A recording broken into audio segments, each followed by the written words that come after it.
Hello my fellow riders and welcome back to Riding Reviews. This is a 2023 update on my channel.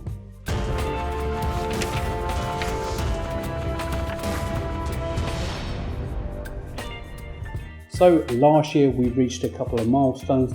I hit 2.04 million views total and nearly 7,000 subscribers.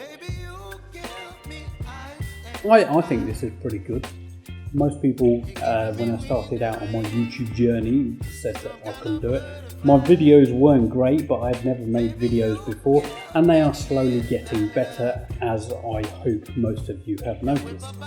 Going forward this year, I would like to try and make my YouTube channel into more of a business like many other YouTube channels have. I don't really know how to do this. I know that you can sell merch and stuff like that, and that hasn't really worked out very well for me in the past. So maybe selling peripherals for motorcycles is going to be the way to go, but again, I'm not 100% sure how I'm actually going to implement this. I do have my ridingreviews.co.uk website, and it does have a shop on there, but yeah, it's getting the stock, getting the movement on the business sense, which really and truthfully, I've never owned a business, and I'm struggling a little bit to get the ins and outs of daily running.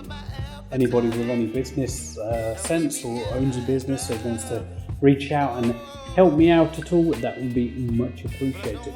So yes, the channel is growing.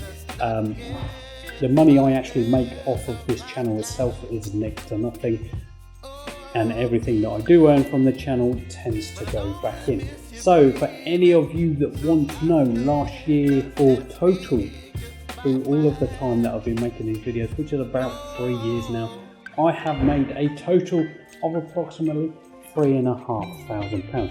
Now that equates to about £100 a month, and that money goes on to like the video editing software. I use Adobe. It goes on to running my website, that costs money, and it goes on to buying some camera equipment and stuff like that, so that I can stay as up to date as I possibly can.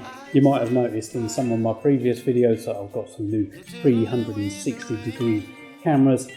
I'm still paying them off.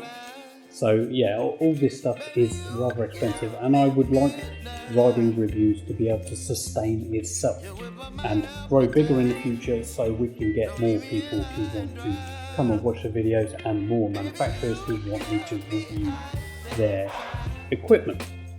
Also, I've started doing written reviews on ridingreviews.co.uk. This is very difficult for me because I do actually have dyslexia. So I do have to get people to test read it before I have finished, but dyslexia, I'm sure you've noticed my spelling isn't great. But anyway, I have helped thousands and thousands of people over the years of me doing this Riding Reviews, and I am now on the Yamazaki Owners Forum, and I helped a lot of people out on there as well. So anyway, if you would like to support this channel and make it even better in the future, please hit that subscribe button and the thumbs up. If you've got any ideas on how I can make it better in the future, please comment below. And as you've seen previously, quite a lot of the things that I get off of you guys, I do implement as best I can. But as always, for 2023, ride safe.